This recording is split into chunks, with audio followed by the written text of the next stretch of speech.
How does Lydia Millet approach short fiction? She'll be here to talk about her latest collection, Fight No More. What's it like growing up with one of the most famous fathers in New York cultural life? Alexandra Jacobs will join us to talk about Jamie Bernstein's memoir, Famous Father Girl. Alexandra Alter will give us an update from the publishing world. Plus, our critics Dwight Garner, Parl Sagal, and Jen Salai will join us to talk about the latest in literary criticism.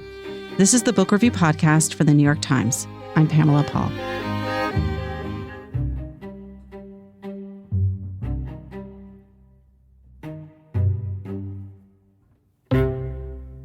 Lydia Millet joins us now. She has a new story collection called Fight No More. She was last here for her last novel, Sweet Lamb of Heaven. So welcome back, Lydia. Thanks for having me.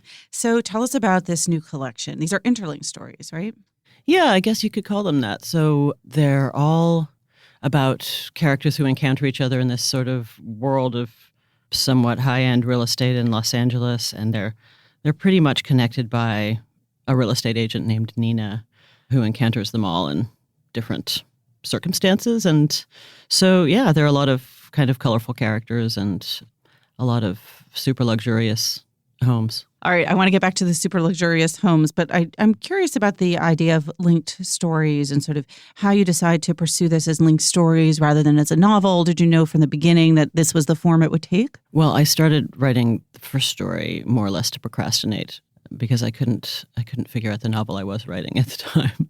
And so I just kept going because I sort of loved the characters and, you know, it wasn't particularly premeditated. I wanted to stay with this group of made-up people. So yeah, I kept going, and then things circled around and sort of visited the same characters again. It was a lot of fun. It was a lot of fun to write. And did you think about doing it as a novel, or did it just seem to make sense? No, I really wanted to do stories this time. I hadn't done stories for a long time, and you know, it's entertaining to write things that are more bite-sized and not have to worry about them kind of sagging in the middle, as novels sometimes do. Right. So your last story collection, as you said, it's been a while, was in 2010, Love and Infant Monkeys. That was a Pulitzer Prize finalist. And I'm kind of curious, like, is that paralyzing? Are you like, I can't do stories again? Or is that inspiring? Because then you wrote a number of novels in between. Oh, I was so surprised that people liked that collection as much as they did. I was delighted, of course, but I don't think of myself as primarily a short story writer. Obviously, I'm much more drawn to novels because I read more novels. Mm-hmm. I just read more of them. Although stories always have to be, it seems to me, so disciplined compared to novels. But it turns out I really enjoy writing stories as well, and they're a way for me to play. They're just more playful. Why were you so surprised? I mean, not that like anyone sits around expecting a Pulitzer Prize or a finalist, but exactly. Like, were you surprised that it was that book, or? Yeah, well, I was just surprised that people noticed that it existed. I was pleased that people read it, and yeah, you know, the Pulitzer, that's just sheer luck, I think. And you also write, in addition to writing novels and short stories for adults, you do books for YA readers, right? I did one called Pills and Starships that is classified as sort of YA. And then I did a little trilogy for middle readers that was for, I guess, a younger 9 to 12-year-olds, I guess. Mm-hmm, like middle grade. Yeah, and it was sort of more fantasy and a little bit about climate change. And it's kind of an ocean acidification trilogy, which sounds incredibly sexy, I know. Why did you write for kids? What was the draw? You know, that's just started out as a summer project for my own children, sort of hoping that they would one day read these things. So far, they've demonstrated no interest? Urgent interest. They've not read? You have 2 kids, right? Yeah, and I read the first one to them. You forced them. Yeah, basically, because we still do bedtime stories, at least for my son, because he's 10. My daughter's 14, and she's pretty much outgrown. She wants no part. She reads to herself, but and he does too. He's a big reader. But we still like the ritual of the bedtime. And so, yeah, I read that to both of them at nights for a while. But I haven't read them the second or third. And, you know, I don't want to put pressure on them to like something I've done. So maybe when they're older, they will read it. But yeah, it was like a summer, it was a pastime. It doesn't surprise me that they were eco-thrillers of a kind, because you are probably one of the few novelists who has a master's in environmental science or environmental studies. Management, I think, or something, yeah. And you worked for the NRDC? I did work for NRDC when I lived here in New York. That was a long time ago, though. Now, that ended about 19 years ago. And now I work for the Center for Biological Diversity, which does a lot of work on sort of combating extinction and also climate change advocacy. So it's mostly lawyers and scientists like NRDC in that way. And out in Tucson, where you live now. Yeah, in Tucson. And I've worked there for this whole time, really, since on and off since 1999. So how do you balance that, fiction writing and your environmental work? Well, so that job's about 30 hours a week. So that is a fair amount of time. That's a lot. Yeah. And so I get to write in short spurts only, generally. And except on weekends when I have a little more time, I might have a couple of hours on a weekend day sometimes. Yeah, so maybe that's part of the draw to short stories is you get to write these. Because, when you're working on a novel and you can only do it in 15-minute, increments, you spend a lot of time reading yourself back into the prose so that you remember where you were. And then by the time you've done that, it's, time's up sometimes. So with short stories, I could place myself more quickly in the world, a little bit more quickly, because it was just a smaller world with each story, And do these two worlds collide, like in your fiction, for example? Obviously, those themes were prevalent in the children's books. And what about in your adult work? Yeah, so more and more I wrote about extinction quite a bit in this trilogy that I wrote that started with a book called How the Dead Dream. So that was more about extinction. I've just finished a novel called A Children's Bible that's not out yet, and that's really has to do with climate change and sort of climate apocalypse and children who hate their parents. Is this a children's book? No, definitely not. Decidedly not. No, decidedly not. This one you will not encourage your children to read, perhaps, yet? Not at this time. Yes. Yeah, too many obscenities, probably, yeah. You mentioned that this story collection takes place in L.A., and you've said that you used to live in New York, and now you're in Tucson. Did you live in L.A.? I did live in L.A. in my 20s for about 3 years, which is about how long I lived in New York as well. But I set things more in Los Angeles, I guess because it always seems to me such a, microcosm of sort of the rest of America in a way that New York doesn't. New York, I love New York and I always feel at home when I'm here. But New York is in some ways more complex than LA. And I don't know, I feel almost too embedded in the culture of New York to want to write about it. Whereas LA always has this kind of alien quality to me. Even though my brother and sister live there, I'm there quite a bit. But it always seems an odd place of contrast and ridiculousness. And it's just sort of, naturally where I situate things. Even though I love the desert where I live, I really love it, but I rarely write about it. I'm curious about that idea of LA as a microcosm of America, because it also does feel to me very alien and other. Is it that alienness that makes it somehow quintessentially America or something else? Well, it's just such a study in overabundance and impoverishment. And, there's a sort of anti-intellectualism I find in LA, but also it's this, obviously, the home of this massive culture industry that's Hollywood. And I don't know, it's just a brightly lit stage for something. Obviously, California in general really can't be seen as a microcosm of the rest of America because it's sort of its own nation within a nation, especially now. And it's so huge. What is it, the 6th largest economy in the world or the 5th? Something I don't know. terrifying It's huge. Mm-hmm. It's huge. But LA in particular seems to me to contain a lot of this sort of tragedies and beauties of American life. Well, and real estate is such an upsetting subject. Why write a book about real estate? Well, so this kind of was an act of voyeurism for me because, I'm interested in, I've always been kind of interested in the job that real estate agents have because they get to enter into the lives of strangers in this strange, privileged, personal way just because they're conducting a business transaction for them. And they really, as a real estate agent and as someone trying to buy a home, say, you're given this cultural permission to transgress into someone's personal space that is their home and rifle through it practically, Mm-hmm.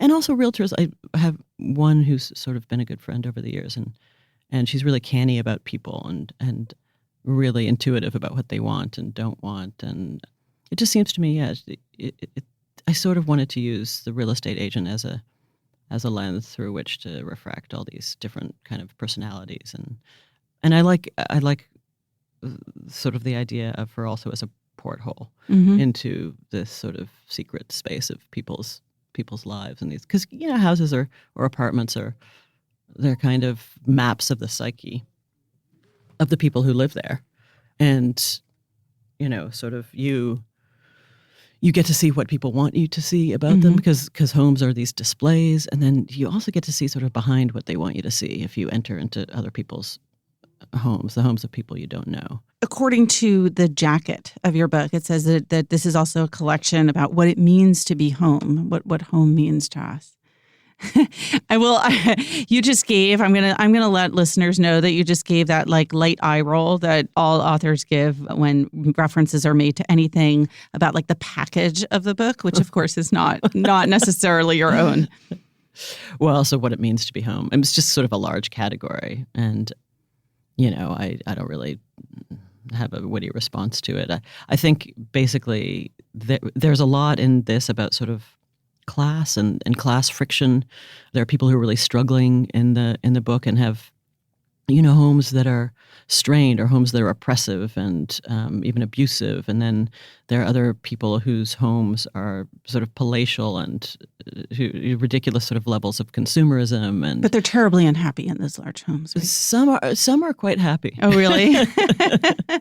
I'd say there's a couple of characters who just seem pretty good where they are. It's all right. It's nice to have a nice big house in LA. Yeah, exactly. And so you get to see the sort of there are a lot of sort of tensions around how people are living in these places and whether they have to leave them or whether other people are going to infringe upon them in these homes. And so there's a lot of energy around, I don't know, people's sort of interpersonal oppressions of each other in domestic spaces and stuff. So maybe that could be translated to sort of what it means to be home, who gets to have a home and how powerful are you in your home, and who has to live in the homes of others and never really have their own space. There's often a political undercurrent or even major current to your work. Is this a particularly political book? I wouldn't say it's sort of as overtly political necessarily. It's about class, though, as I said, so that's always political by nature. Certain books of mine have been more sort of transparently political, or the satirical ones. And the book that I just wrote, Children's Bible, that too has obvious, whenever you write about climate, you're writing about politics. And this one does, I can't write anything that's really apolitical. And I would argue, well, no one can really, but it's not sort of, I'd say if anything, it's more sort of personal economics and than politics, if I had to choose one in this book. But there's always a lot of humor, dark humor and satire to your work. Is there sort of an object of your satire, a target of your satire that runs throughout? In this book? Mm-hmm. There's this teenage boy named Jeremy who we get to know because he's flagrantly masturbating in his home so that he can alienate the real estate agent and the clients that she's bringing by because he doesn't want his home to be sold. That's one way to do it. Yeah, it's obviously it's our go-to when we want to, keep someone from buying our home. Yes, because his father's just left his mother. He's very resentful. They have to downsize. He doesn't want to leave this house that he's always lived in. And he just is very angry. And so I kind of follow him. He seems very caricatured at first, and sort of maybe this is almost a character who's being satirized. But we follow him throughout the book and, obviously see that he's much more complex than that and that he's capable of real devotion to his mother, to this cam girl that he becomes friends with and sort of takes under his wing. So I would say, I wouldn't say it's like a satirical, it's not one of my more satirical books because it's not quite that broad. It tries to sort of explore people's interiority more than something more satirical might. Is it hard to keep a sense of humor for you writing right now, or easier, or? Well, maybe humor is what we have, in these circumstances. I don't think it's never hard it's hard not to be funny or not to try to be funny or something, not to try to amuse myself. I shouldn't say it's hard not to be funny because, that's really up for debate. But the reviewers say that you're funny, so some people laugh at me. Yeah. I think it's just that everything's so outrageous now in the public sphere that there's nothing shocking. And, I talk about how this book is voyeuristic sometimes, but in fact, what I really feel is that even the term voyeurism is outdated and quaint now because we're such a culture of spectators and observation and just watching that you can't be a peeping Tom if peeping Toms are welcome everywhere, right? So we're just this, and the past couple of years, of course, in this administration have been just one spectacle after another of absurdist fiction, right? Mm-hmm. So you can't really be more How do you write absurd absurdist or more fiction, fictional right? than is real life right now. Well, give us a taste of what you've done here. Would you read from one of the stories and set the scene first? Okay, sure.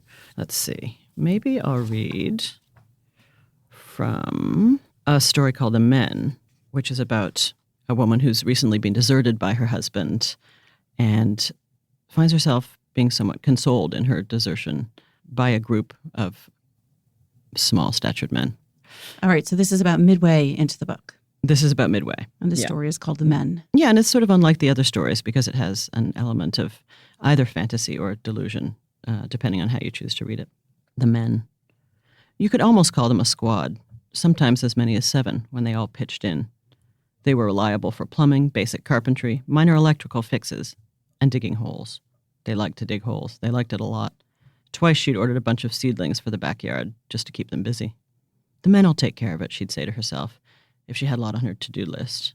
And sooner or later the men would file in. Their blunt-fingered hands were capable of surprising dexterity.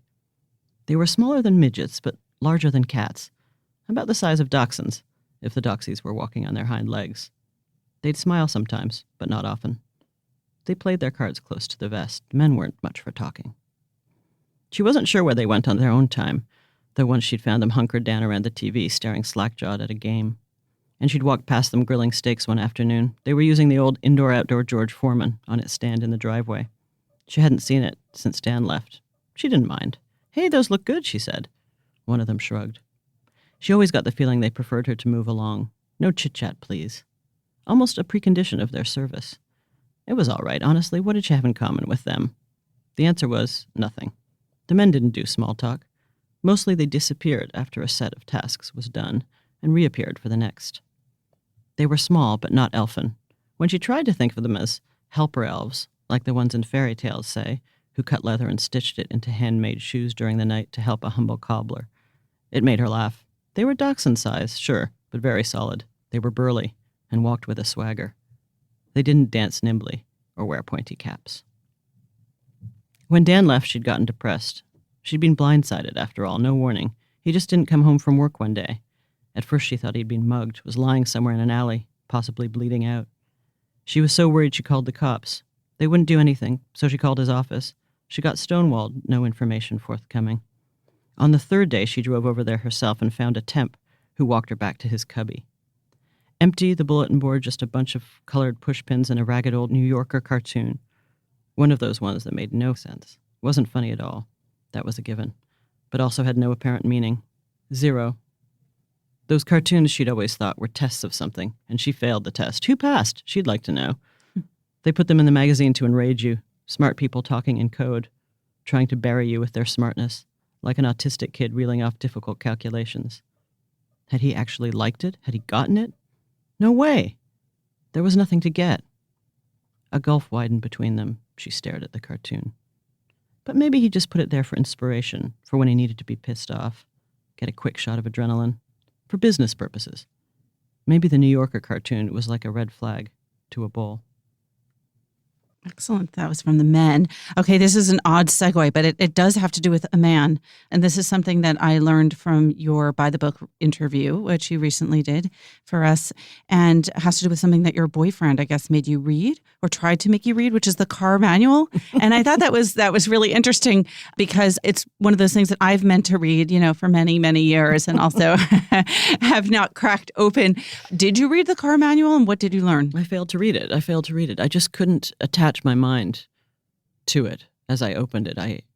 It put me off. It repelled me. It was even like a magnetic chapter about like the sound system or anything to draw you in. Well, I admired the heft of the book. It was this massive. It's just massive and very polished. And it's not like they used to be a little flippy thing. It's just like a Bible or something. It's almost like you think it's like it has to do with litigation or something, that they have to include everything in there lest you somehow... Right. So they also give you a small one that's sort of like the dummies version or something like that. But even that... The idiot's guide to the car. Exactly.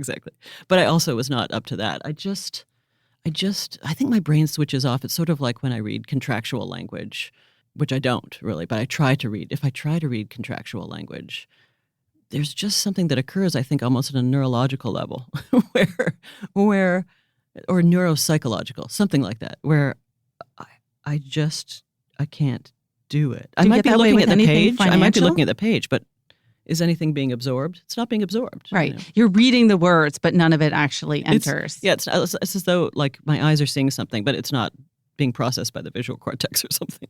Yeah. So... Sorry, what was the question? See, it didn't get processed by the visual cortex. Okay, let me ask you about something that I know that you do like to read, and I love this too, and I loved this answer. We asked you what moves you most in a work of literature, and your answer was grief and longing, and I read that and I thought, me too, but tell us about that.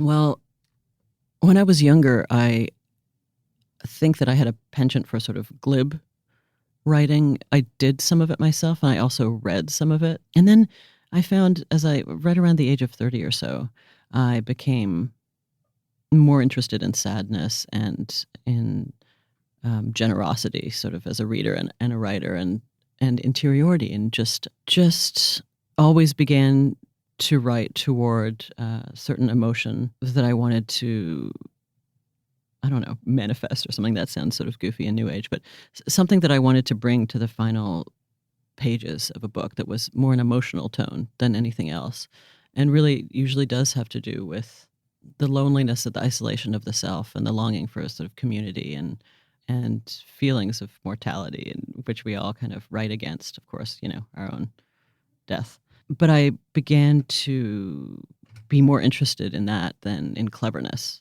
And now as a reader, I'm more interested in finding that than I'm interested in finding cleverness or wit or anything. In fact, I dislike cleverness because of its glibness. Mm-hmm. And some of my early things were more toward that. And it just, you just sort of, your interest shifts away from what's easy. And also, I kind of came to feel cynical writing was sort of a cop-out intellectually and emotionally. And so I stopped being ashamed to be almost sentimental, I guess, in some of my work. Can we find grief and longing in your new book, Fight No More? You can find grief and longing there. All right. So readers, you will find it in her latest collection, Fight No More, New Stories by Lydia Millet. Lydia, thanks so much for being here. Thank you so much.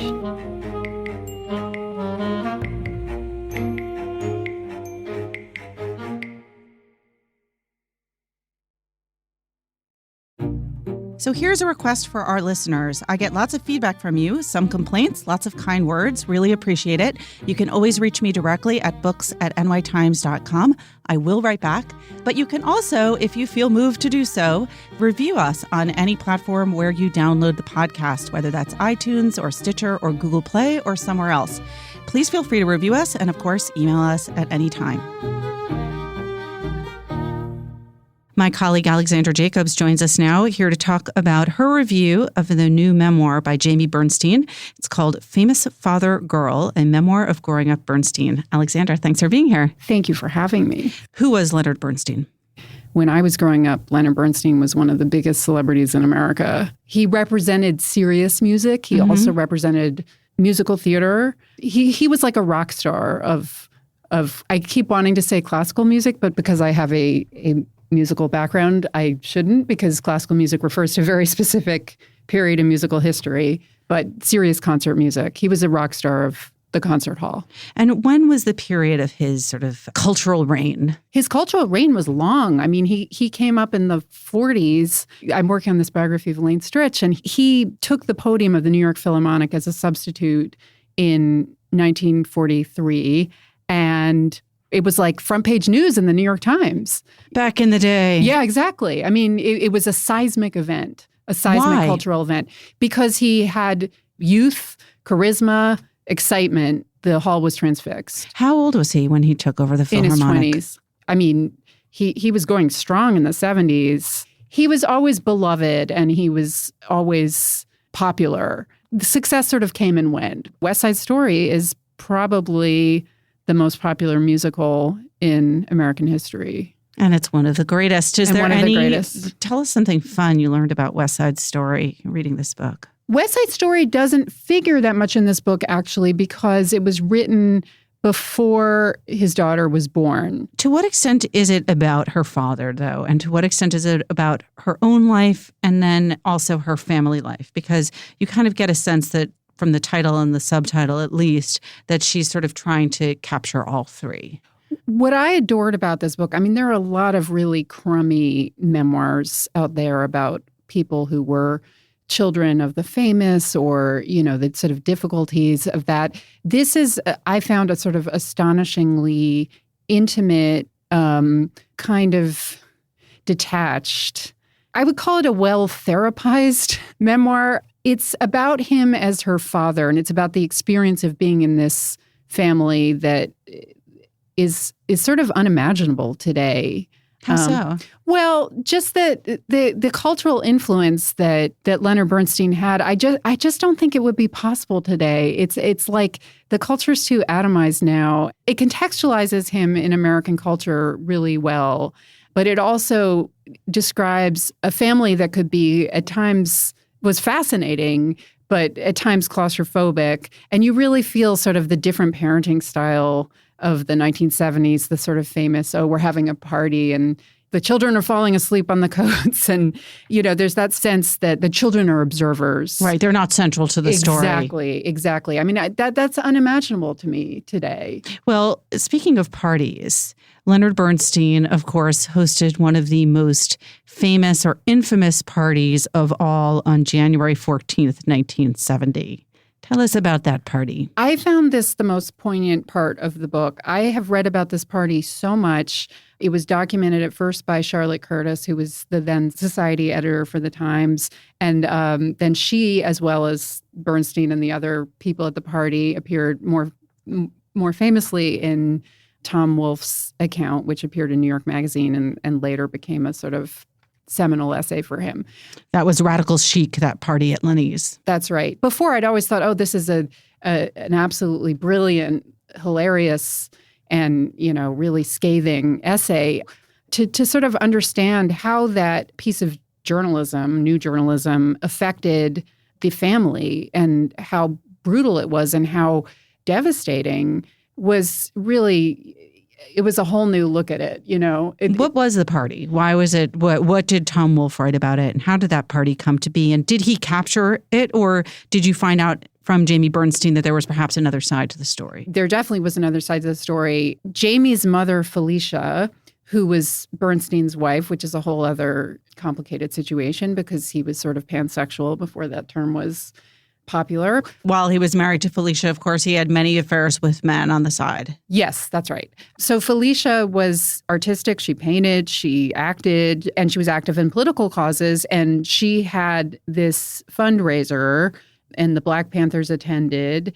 And the way that Tom Wolfe depicted it, it really seemed like the Black Panthers were the rich white people's cuddly new toy. And there's one quote in it that Jamie sort of puts back into context. And, as journalists all the time, quotes are truncated or... I don't know what you're talking about, Alexandra. Yeah. We would never do anything like that. I mean, quotes aren't truncated, but the context is very important. Good journalists. I'm not saying Tom Wolfe wasn't a good journalist, but Jamie Bernstein in this book basically says that Tom Wolfe cut the quote short to make it sound like Leonard Bernstein's trying to be down with it all, But, the real devastation was to her mother. Her mother felt like they were mocked in the pages of the New York Times and the New York Magazine. And I think there was an editorial as well as the gossip column. And her mother was devastated and humiliated. And basically in the book, Jamie Bernstein says she doesn't think it's such a stretch to lay the responsibility for Felicia's eventual illness and her death at Tom Wolfe's feet, which is, very powerful statement about how much it affected them. Wow. There was other darkness in the story in their family as well. Oh, yeah, there's lots of darkness. I mean, what you really see these days, it would probably be called substance abuse. I mean, there's a lot of drinking, a lot of pill popping. Jamie is honest about depicting her own explorations in that regard as well. It was a different era. I mean, reputations were not as guarded and burnished, and it just was not the same. There was not the same scrutiny. Well, there was a line in your review where you say her father didn't just cross boundaries, he barged through them naked under his cornflower blue jalaba, forcing tongue kisses with everyone, including his daughter, inviting her into the bathroom while he finished Black, his latest movement. Yes. Sparing nothing in your review, Alexandra, but I mean, forcing tongue kisses. For a minute, sounds like Catherine Harrison's what's kiss. going on there? He was a famously demonstrative individual. I don't think there was anything truly untoward. Jamie's very brave about sort of looking at that idea that I think there's a passage in the book where she either they're nightmares or there's some thought of this is inappropriate, but I mean I think he was sort of a equal opportunity inappropriate. This is a man incredibly emotive, blurted, charismatic, just sort of seized the stage wherever he was, and that included in the living room. And he lacked boundaries, and he lacked boundaries in his music. He could cross genres. And that's a blessing and a curse because it means incredible flexibility, incredible versatility is a better word. That idea of like brilliance, that's what he embodied, this sort of shimmering brilliance where you could go from one genre to another or one role to another, where you're a father, but you're also an advisor, a teacher, and you're a friend, and you're a buddy, all that stuff. And you're going to teach your daughter about life, and you're going to dance with her at Studio 54. But most children want their parents to be sort of boring, I think. Well, he was not boring. He was the opposite of boring. I was amazed at how well Jamie Bernstein coped with. I mean, you have to think also it was a whole lot of fun. Yeah, some of this had to be fun. I mean, the Kennedys, Mike Nichols, John Lennon, Richard Avedon, Stephen Sondheim, of course, Jerry Robbins, Lauren Bacall. Yeah. There's like a parade of celebrities flitting in and out of his life, Leonard Bernstein's and hers as well. Yeah, no, it's an incredible gift, and also, but this is also a man who said to her, "You'll never be a pianist." It's also very limiting. It's like they had everything, but also her life is sort of prescribed by him. And did she feel like her own identity? I mean, she chose this title, Famous Father Girl, that her identity was so closely associated with him that she could only be identified through him. I was interested in that title because I thought it was I loved the book. I didn't love the title, and I wondered where it came from. It came from a schoolmate who said, "Oh, you're the." And then when I realized that, it made more sense to me. It's like, oh, that you would only be that. You don't have actually a brand name of your own. You're always going to be associated with your father. You mentioned earlier, Alexandra, that you're working on a book about Elaine Stritch, a biography, and you've been reading a sort of within this world now for a while, sort of books about this kind of New York Broadway musical milieu. Where does this book kind of fit in with other books that you've read? I know you compared it earlier to kind of children of celebrity memoirs, but this book is very interesting because there's a lot of psychology in it. Just inherently, the kind of psychological setup of a very intense father-daughter relationship. I've been reading a lot of books about New York City of different eras. I grew up in New York, so it's immensely pleasurable to sort of travel back in time, not only to the years of my childhood, but the sort of ghost time before you're born, which I feel one always has a kind of consciousness of, right. When you watch old movies So this book was absolutely a time travel. She's very generous about sharing family photographs as well. So that's an absolute pleasure. I mean, it felt like spending, a really wonderful evening with a friend. Well, let's end our wonderful conversation with a little bit of music from On the Town. Alexandra, thank you so much for being here. My pleasure.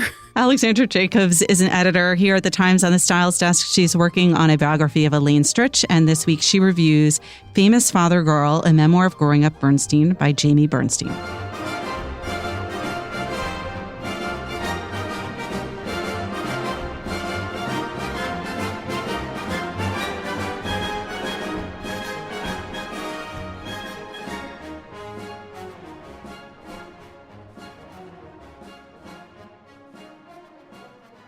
Alexandra Alder joins us with news from the publishing world. Hi, Alexandra. Hi, Pamela. What's going on this week? So there's a novel that's coming out this month that really caught my attention. It's coming out from Knopf, and it grabbed me because of the subject matter and also the author's backstory.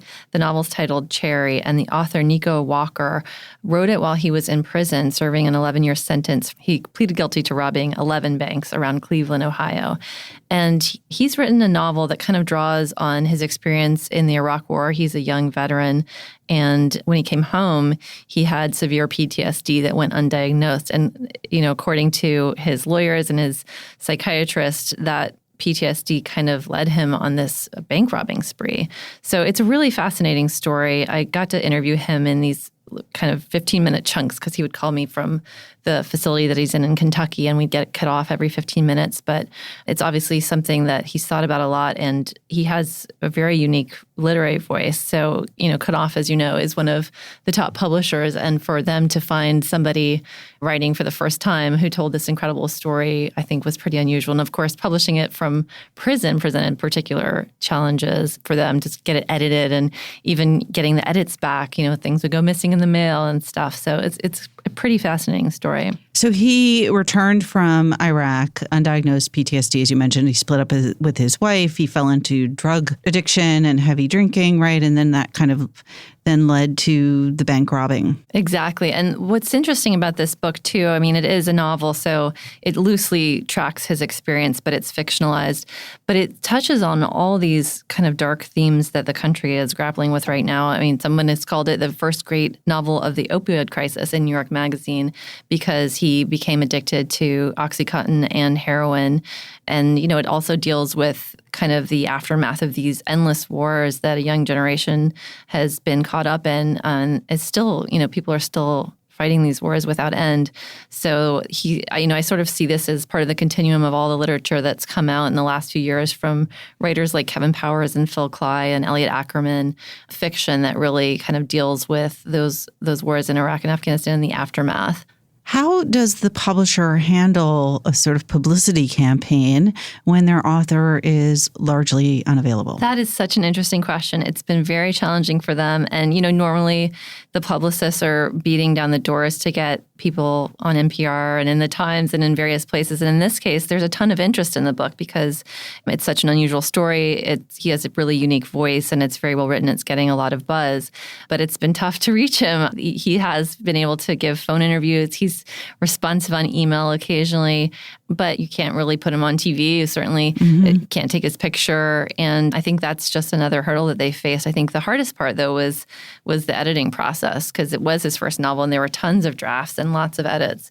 And so he was writing on a typewriter, mailing out pages and waiting sometimes weeks to get responses to his edits. So it was interesting.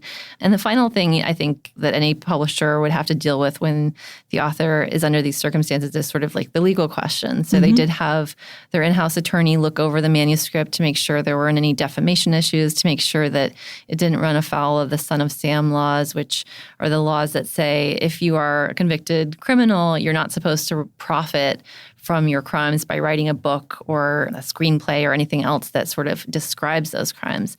And those crimes are described, although they're fictionalized in this book. But because there was no violence, there wasn't a specific victim, and he's mostly repaid the restitution that he owes the banks, it didn't seem like it would trigger any Son of Sam issues. So that differentiates it from a previous work of fiction by an incarcerated criminal that you covered for the Times earlier. Yes, I previously wrote about Curtis Dawkins, who published a short story collection, and he was convicted for murder. His short stories didn't touch at all on his crimes. They were about life in prison, but didn't have anything to do with his crimes. But the legal issue that he faced was actually a separate one. The state of Michigan required him to use his publishing advance and any royalties to pay for his own incarceration. So once he got that money for the book, even though it wasn't a Son of Sam issue, he was required to pay the state essentially for his own incarceration because they read about the coverage of his book deal. He fought that and they came to some agreement where he's paying a smaller percentage than they had initially requested. But that is something that can happen. And it didn't happen with Nico. No, it hasn't. As far as I know, that law applies, varies depending on the state, but it wouldn't matter how you made your money. Say you had a relative died and you received an inheritance, the state could take that. One other interesting thing he mentioned when I spoke to him was he didn't plan to write about his experience. He said it was the last thing he wanted to do, but a publisher wrote to him in prison because they had read an article about him, about his war service and his bank robberies, and kind of encouraged him to do that. In the meantime, he'd been reading a lot on his own and studying different languages and tutoring other inmates who were studying for their GEDs. But he's a very avid reader, so his publisher's been sending him a lot of books, and he actually just posted a pretty interesting article on Goodreads listing some of the books that have inspired him and sort of shaped Cherry. So that was kind of fun to read, something that he was able to publish. Speaking of book reviews by prisoners, our colleague Tina Jordan made a really fun discovery in the Times archives this week. She came across a bunch of book reviews that had been written by prisoners at Sing Sing, the notorious prison just outside New York City. And they were written at the turn of the century, and then a Times reporter discovered them and reprinted these reviews in the paper in 1911. Can you read from some of them? They are so great. Here is our reviewer. He was convicted of sending unseemly matter through the U.S. Postal Service. That was the crime. But here are a few of his reviews. This is our prisoner on Huckleberry Finn. Huck was the boy for me when I was a shaver, and the years that have flitted by haven't trimmed any of the pleasure off him yet. He's a cure for the blues if ever there was one. That's so great. All right, here he is on Don Quixote. This one grabs the cake. Cervantes won by a mile when he entered the Don in the literary handicap, about an old guy with a screw loose who went out to rescue distressed damsels when knighthood wasn't in flower. The geezer that went with him was a fall guy for fair. And these were discovered in the prison library or somewhere? They were printed in the prison newspaper. Oh. And here's just one more. I can't help myself. Here he is on Vanity Fair by Thackeray. Thack never did anything better than this. He's the boy when it comes to character work. His Becky Sharp was certainly a wise one. The other Dame Amelia was a fall guy for everybody. She stuck to George so long she made us tired. Joe, Amelia's brother, was the original come-on. You're a lobster if you don't read this one, and you can put that in your pipe and smoke it. Oh, the publishers should really pull these as blurbs and reprint. Seriously, why don't our critics file reviews like You're this? You're a lobster if you don't read this one. That's a blurb. I don't know what that means, but I love it. All right. Thanks, Alexandra. Thanks for having me.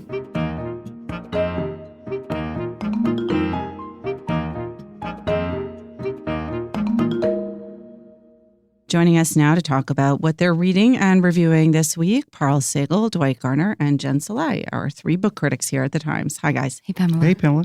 All right, let's start with Dwight. You reviewed on Tuesday a memoir. Yeah, the British biographer Claire Tomlin, who's written meticulous and sympathetic biographies of Charles Dickens and Mary Wollstonecraft and others, Thomas Hardy. Lovely biographer, has written her own memoir of her life. And it's quite phlegmatic and British and distant on one level. And on another level, it's as I write in my review, it's sort of one shock after another. She discovers early on that her father always hated her and her mother threatens suicide. And she marries a charming young journalist she met at Cambridge who beats her and cheats on her relentlessly. And just it's one thing after another. And she has a child with a spina bifida, and another child kills herself. And it's just this tragic life that also somehow is buoyant. I mean, she's just a charming person to be around and knows everyone and good literary world gossip from 1970s. Quality gossip. England. Yeah, she had an affair with Martin Amis when she was 40 and he was 25, roughly. Things like that. She just knew everyone who mattered. And now she's married to rocket to the end of the book, the terrific playwright and novelist Michael Frayn. And they just sort of have a oddly charmed life for a life that's filled with a lot of darkness as well. And, she's not the best writer in the world. There's a certain distant quality to the book, but you turn the pages anyway because there's just a lot there. She was also a literary editor. She was early on. She started that way, and it's funny. She was literary editor of the New Statesman, I believe it was, and Martin Amis was her deputy, and then she was the editor of. And that's about when she jumped into bed with him. Yes. Okay. And then she was the literary editor of, I believe it was the Sunday Times when Harry Evans was editing the Sunday Times in the 70s, and her deputy was Julian Barnes. So she had a knack for picking these comers, these future terrific novelists. Clive James wrote this parody, this great poem. I'm not going to try to pronounce it. Like Peregrine Pike's Pilgrimage, I believe it's called. This parody that I've always loved of 70s literary London. And in this, everyone gets a sort of nickname in the poem. And Claire Tomlin's is Clara Tomahawk, because I guess she was a tough customer. And anyway, I like the book a lot. It can be a bit dry in places, but she pulls it off. Was literary London in the 70s the place to be, the time to be there? I would think so. I mean, this was the period. I mean, she worked with Christopher Hitchens and Clive James and Julian Barnes and Martin Amis. All these people were just young and at the start of their careers. So I think that was just a great time to be there. I wish I could name some other young women who were starting out then. I mean, Tina Brown was around then at the Tatler and some others. What about Mary Kay Wilmers was starting out Mary Kay Wilmers, actually, it's funny you mentioned Mary Kay Wilmers because Mary Kay Wilmers, the editor of the London Review of Books, she was sort of next door neighbor after a while to Clara Tomlin, as was Alan Bennett. And anyway, just to jump in, there's a beautiful book written by Mary Kay Wilmers' nanny called Love, Nina. I love that book. It's one of my favorite books. It's just my one, like every time I get sick, I always read that book. I curl up with that book. And it's just this terrific, gossipy picture of their friendship. Yeah, sort of upstairs, downstairs, literary editor version. Not to plug another podcast, but while we're on the subject of Alan Bennett and the London Review of Books, I highly recommend listening on the LRB podcast to him read from his diary. Have you done this? Yeah. You've listened I'm a big to it. fan. I read everything he writes. But have you listened to it? I've listened to him read. I haven't. So in each, is it a weekly podcast? It is. It's a weekly podcast, but the diaries are once a year irregular. he'll do them. You're right. Okay. Yeah. I bet he has a terrific voice. It's a great voice. Yeah. Alan. Tell us again the title of Claire's book. It's called A Life of My Own by Claire Tomlin. A well-suited title for a memoir of a biographer. Parl, what did you review this week? I reviewed something that could conceive, what I call sort of like a biography of an idea. It's a book by David Quammen, and it's called The Tangled Tree.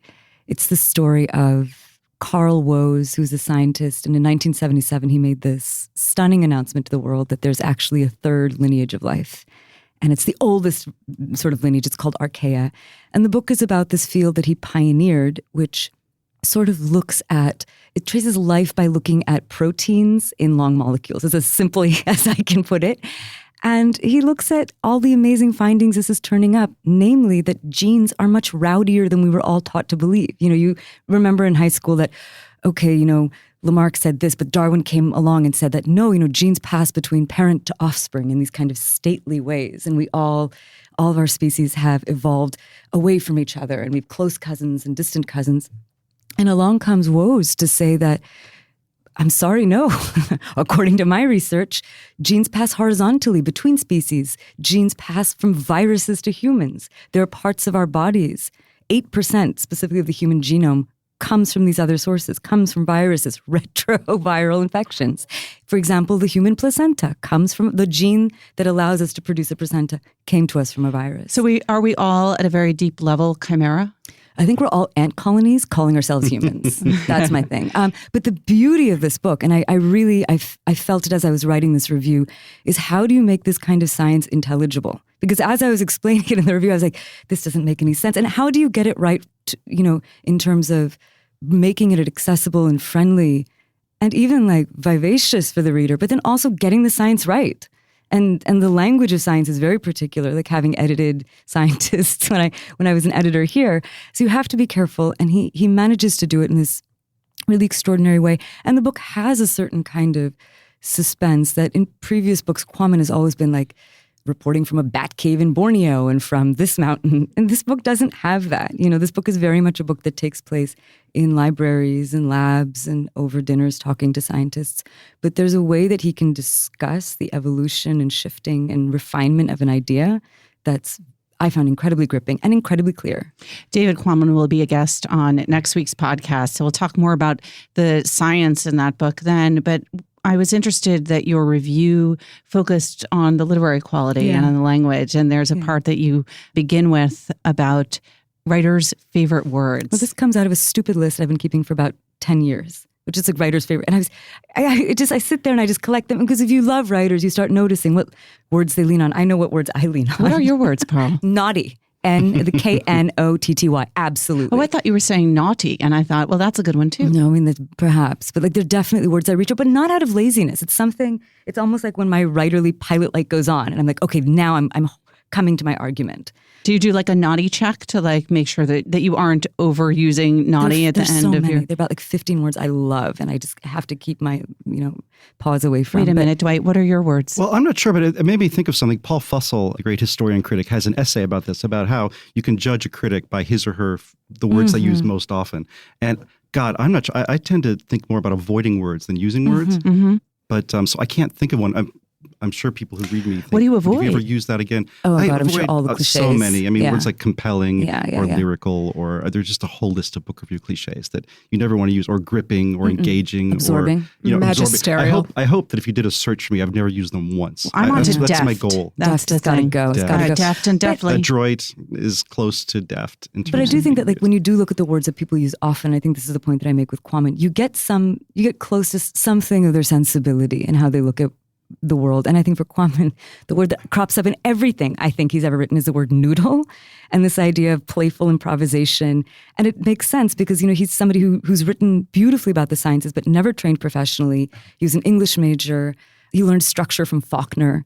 And if you actually look at his books, people will call them sprawling, which I hate because they're never sprawling. There's always this very interesting musical structure that he's sort of playing with. He also has written some fiction. I'm sure you're aware of that. Your review of Spillover led me to that story, which I thought was beautiful. He wrote a short story called Walking Out, about a father and son in the woods, and something dramatic happens. And it's not worth giving anything about it away, because it's just one of those short stories. It's just propulsive, very moving. And I didn't know. I mean, I stumbled on that story by accident, and I didn't know he had a past writing fiction, and he's quite good at it. Is that in a collection? I stumbled upon it in an anthology of some sort. So which I have, which was one of the called? first books that I think anybody had given me, because you mentioned it's in this short story anthology edited by Raymond Carver. And it's like Best American Short Stories. Yes, I have that, right. And I think But I assume that Kwame published a book of stories at some point. He published a novel with Knopf, and then sort of couldn't place another, is my understanding, wrote stories.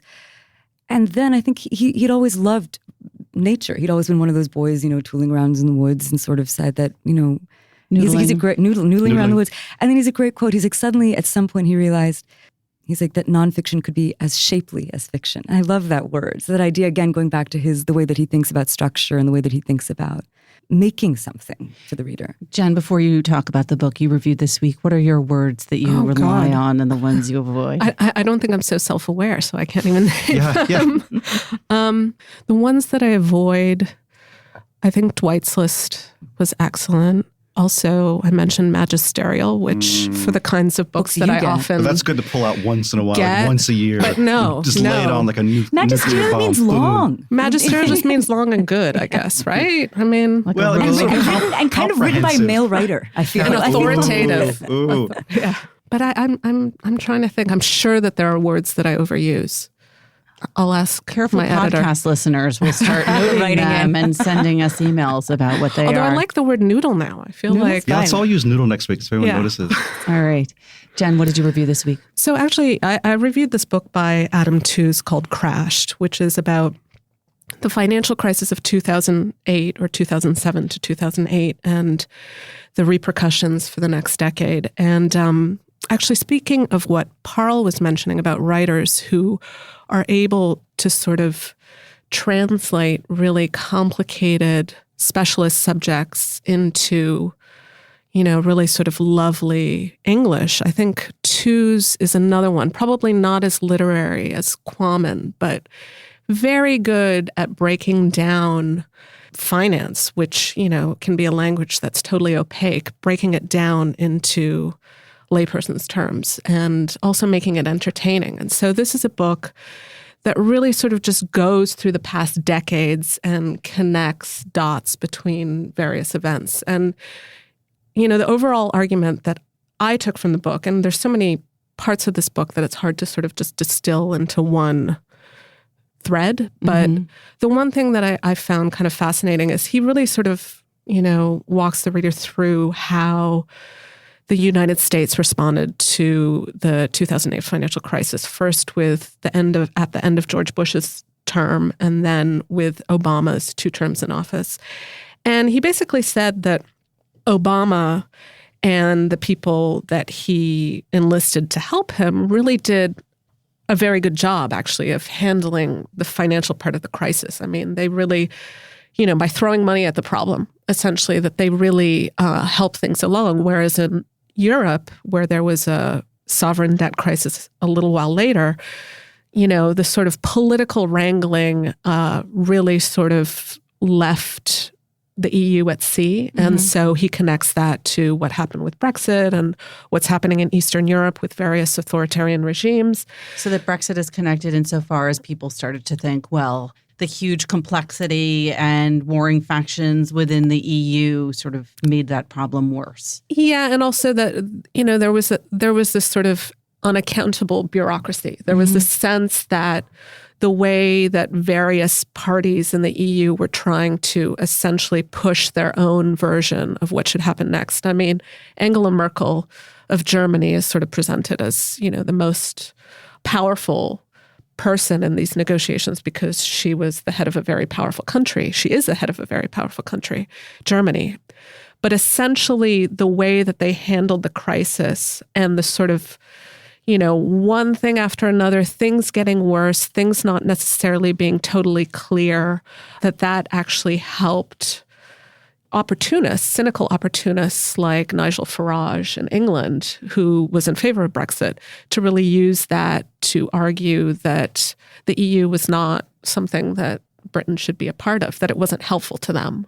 Is Nigel Farage not the best villain name that you could come up with? I mean, it's hard to believe that's real. Yes, no, it's Dickensian. I mean, it's really it's so beautiful. Yeah. All right, you just came back from vacation, Jen, so I have to ask, what does a book critic read on their summer vacation? Well, because this one was 700. This book was 700 pages. This is what I ended up spending a lot of my vacation reading. All right, listeners, now you have a sense of the leisurely life of a New York Times book critic. Jen, Dwight, Pearl, thanks so much. Thanks, Pam. Thank you. Remember, there's more at nytimes.com/books, and you can always write to us at books@nytimes.com. I write back. The Book Review Podcast is produced by Pedro Rosado from Headstepper Media with the great help of my colleague John Williams. Thanks for listening. For the New York Times, I'm Pamela Paul.